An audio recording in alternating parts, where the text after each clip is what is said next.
नमस्कार, आप सभी का स्वागत है हमारे चैनल जेपीयू वॉइस में। आज हम बात करेंगे जेपी यूनिवर्सिटी छपरा के बारे में, जो कि यहाँ नोटिफिकेशन में देख सकते हैं एक ऑप्शन दिया गया है, जो कि नोटिफिकेशन ये ऑलरेडी मैंने लगा चुका हूँ। और यहाँ पे आप देख लीजिए कि 24-28 पार्ट 1 के बारे में हम बात करेंगे। साथ ही इसमें बताएंगे कि 23-27 और जितने भी पार्ट 1 के एग्ज़ाम में बच्चे प्रमोटेड हुए हैं या फेल हुए हैं या उसमें अब्सेंट हो चुके हैं, उन सभी के लिए जो है अपडेट जारी कर दी गई है कि इन सभी का फॉर्म जो है कैसे भरा जाएगा। अगर आप पार्ट 1 में प्रमोटेड हो गए हैं तो फॉर्म भरने की प्रक्रिया आपका क्या होगी, या पार्ट 1 में आप फेल हो गए हैं, किसी विषय में फेल हो गए या ऑल विषय में आपका जो भी प्रॉब्लम आता है उस सब को जो है कि जानकारी इसमें देंगे। उसके साथ ही जो है बताएंगे आपको कि बहुत सारे ऐसे स्टूडेंट होते हैं जो कि एग्ज़ाम जिस दिन पड़ता है उस दिन वो नहीं जा पाते हैं, किसी अचानक से कार्य में वो व्यस्त होने के कारण एग्ज़ाम उनका छूट जाता है, इसलिए उनको एब्सेंट माना जाता है।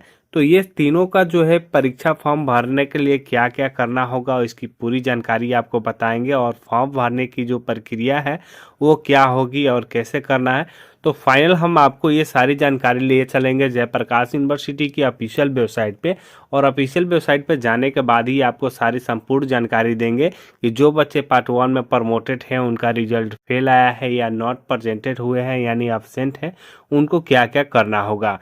तो बने रहिए हमारे साथ जो है वीडियो के अंत तक, और हम बताएंगे कि पार्ट 1 का फॉर्म जो होगा वो सभी स्टूडेंट को भरना होगा और सभी स्टूडेंट का एग्ज़ाम भी लिया जाएगा। ऐसे है जो कि 23-28 यानी जितने भी आपका फॉर्म भरा जाएगा वो सीबीसीएस वाले का ही फॉर्म भरा जाएगा, यानी इसमें सीबीसीएस वाले का ही फॉर्म भरा जाएगा, अन्य किसी का फॉर्म नहीं भरा जाएगा। यानी कुल बात करूँ तो 4 वर्षीय कोर्स का जो स्टूडेंट होगा केवल उन्हीं का फॉर्म भरा जाएगा। तो चलिए आपको फाइनल ले चलते हैं जयप्रकाश यूनिवर्सिटी की वेबसाइट पे, उस पर सारी जानकारी आपको धीरे धीरे बताते हैं।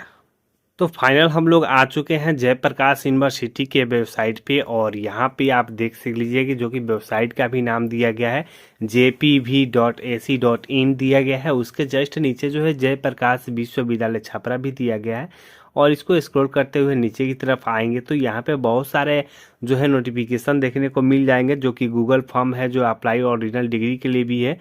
तो चलिए इसको नोटिफिकेशन की तरफ हम नीचे की तरफ आते हैं, तो यहाँ पे हमें देखने को मिल जाता है ओरिजिनल डिग्री सर्टिफिकेट स्टैट्यूटरी जो है दिया गया है।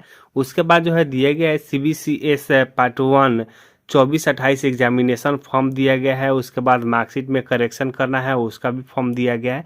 तो मार्कशीट करेक्शन का वीडियो हमारा रेडी हो गया है, जो कि आपको नेक्स्ट डे में आपको मिल जाएगा। तो यहाँ पे सबसे पहले हम लोग 24-28 का जो भी हमारा एग्जामिनेशन फॉर्म है वो आप लोगों को पहले ही मैं दिखा चुका हूँ। तो एक बार फिर से इस पर क्लिक करते हैं। तो जैसे इस पर क्लिक करते हैं तो यहाँ पे हम लोग आ जाते हैं, और स्क्रॉल करते हुए जब नीचे की तरफ जाएंगे तो यहाँ पे सारी जानकारी आपको देखने को मिल जाएगी।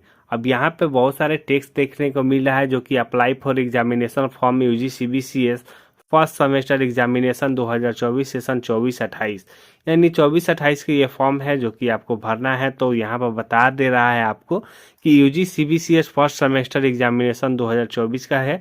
अब यहाँ पे सारी जानकारी आप यहाँ पे पढ़ लीजिए, क्योंकि यहीं पे ही आपको बताया जाएगा कि अगर आपका रिजल्ट पहले से फेल था या आप प्रमोटेड हैं या जो भी प्रॉब्लम है वो सारी जानकारी यहाँ पे आपको देखने को मिल जाएगी। अब यहाँ पे आपको बता रहा है कि परीक्षार्थी के लिए परीक्षा पत्र महाविद्यालय में जमा करने की जो तिथि है 7/3/2025 से लेकर 17/3/2025 तक है।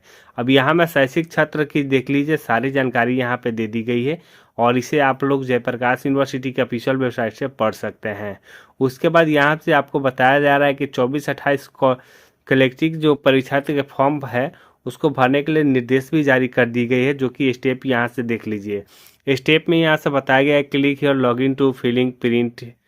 तो सबसे पहले लॉगिन करना है, उसके बाद फिलिंग कर लेना है उसको पूरा फॉर्म को। जब भर दीजिएगा तभी आपका सारा कार्य होगा। उसके बाद आपको पेमेंट करना होगा, जितना भी पेमेंट है 600-700 जो है सारी पेमेंट आपको करनी होगी। तो ये सारी जानकारियाँ है, इसका लिंक हम आपको डिस्क्रिप्शन में दे दिए हैं, वहाँ पे क्लिक करके डायरेक्ट इस वेबसाइट पे आप आ सकते हैं। अब जानकारी जो है आपको बता दूं कि थर्ड में जो आपका है वो कि प्रमोटेड जो बच्चे हैं उनको कौन कौन से डॉक्यूमेंट देने होंगे और फेल बच्चे का कौन से डॉक्यूमेंट देने होंगे, उसके लिए हम आपको लिए चलते हैं अपने टेलीग्राम चैनल पे। तो यहाँ हम लोग आ चुके हैं टेलीग्राम चैनल पे और यहाँ पे डेट देख लीजिए, मार्च 8 दिया गया है और यहाँ पे जयप्रकाश यूनिवर्सिटी छपरा बिहार का ये चैनल है और इसको आप लोग अपने जो है टेलीग्राम चैनल पे सर्च कर सकते हैं और इस पर ज्वाइन हो सकते हैं, क्योंकि इसमें कुल मेंबर जो है 5,835 मेंबर हैं और मेंबर जुड़ते ही चले जाते हैं। तो यहाँ पे एक जो नोटिफिकेशन देखने को आपको मिल रहा होगा कि जेपीयू सेशन 23-27 के प्रथम सेमेस्टर में जिनका प्रमोटेड फेल या किसी विषय में अब्सेंट है वह सभी छात्र छात्राएं अपना प्रथम सेमेस्टर का परीक्षा फॉर्म 24-28 के साथ भर सकते हैं। यानी 24-28 के साथ आप अपना परीक्षा फॉर्म भर सकते हैं। आप जिस सब्जेक्ट में फेल हैं, आप जिस सब्जेक्ट में फेल हैं ऑब्जेक्ट में या फिर उसी सब्जेक्ट में का परीक्षा फॉर्म भरेंगे। यानी बताया गया है कि आप जिस सब्जेक्ट में फेल हैं या अब्सेंट हैं सिर्फ आप उसी सब्जेक्ट का परीक्षा फॉर्म भरेंगे। यानी ये नहीं है कि आप जिस सब्जेक्ट में फेल हैं उसमें सारे सब्जेक्ट का फॉर्म भरना है, तो ऐसा नहीं है। जिस सब्जेक्ट में आप फेल हैं सिर्फ उसी का फॉर्म भरना है और उसी का ही आपको एग्ज़ाम देना है। उसके आगे बताया गया है कि परीक्षा फॉर्म भरने में ध्यान रहे कि सभी विषय डालेंगे तो सभी सब्जेक्ट की परीक्षा देनी पड़ेगी। यानी कि इसमें साफ तौर पे बता दिया गया है कि अगर परीक्षा फॉर्म भरते समय अगर सभी विषय का डिटेल अगर डाल देते हैं तो आपको सभी विषय का परीक्षा आपको देना ही पड़ जाएगा। इसलिए जिस विषय में फेल है या अब्सेंट है सिर्फ उसी विषय का परीक्षा देने के लिए फॉर्म भरेंगे। ध्यान से फॉर्म भरना है, क्योंकि आपका जो जितना सब्जेक्ट पहले निकल चुका है और जिस सब्जेक्ट में आप पर जो है कि क्रॉस लगा या जो भी प्रॉब्लम है सिर्फ उसी विषय का फॉर्म भरेंगे, बाकी जो है विषय को ऐसा ही नील कर देंगे। उसके बाद बताया गया है कि जेपी यूनिवर्सिटी स्नातक सत्र CBCS 24-28 फर्स्ट सेमेस्टर का एग्जाम फॉर्म भरने का कार्य शुरू हो गया है। लिंक एक्टिव कर दिया गया है, फॉर्म भरना शुरू हो गया है, लेकिन रजिस्ट्रेशन मिलेगा तभी एग्जाम फॉर्म भरा जाएगा। तो जिनका रजिस्ट्रेशन मिल गया है उनका फॉर्म भर सकते हैं, जिनका नहीं मिला है वो रजिस्ट्रेशन के लिए वेट करेंगे। तो ये थी सारी जानकारियाँ जो कि सेशन 23 और 27 के प्रथम सेमेस्टर का फॉर्म भरा जा रहा है। उसके साथ जो है 24-28 यानी 23 और 27 का जो भी बच्चे हैं जो कि फेल है, प्रमोट है, जो भी है उनका फॉर्म भरा जा रहा है। 24-28 के साथ उनका एग्ज़ाम ले लिया जाएगा। तो यहाँ पे सारे नोटिफिकेशन आपको देखने को मिल जाएंगे। इसमें जितने भी नोटिफिकेशन है वो ऑफिशियली डाली गई है। तो आप सब भी इस ग्रुप में ज्वाइन होकर इस नोटिफिकेशन को देखकर अपना सहायता प्रदान कर ले सकते हैं, क्योंकि आपको नोटिफिकेशन बहुत जल्दी इस चैनल पे मिल जाता है।